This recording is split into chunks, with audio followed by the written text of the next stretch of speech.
এই বয়সটা শোনেন কি বলে। যুবক ভাইরা মনোযোগ দিয়ে শুনবেন। আপনার মাকে যখন পাশের বাড়ি থেকে কোনো খাবার দেওয়া হয়, সেই মা আপনাকে ছাড়া খায় না।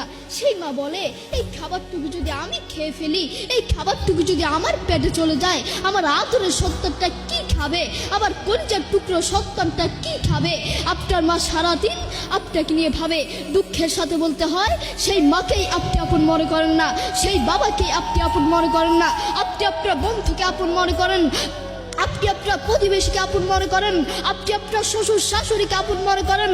আপনার যদি একদিন ডায়রিয়া হয়, একদিন রোগ হয়, একদিন বড় কোনো ক্যান্সার হয়, ওই বন্ধু আপনার কাছে আসবে না, ওই প্রতিবেশী আপনার কাছে আসবে না, কিন্তু আপনার কাছে আপনার মা এবং বাবা আসবে।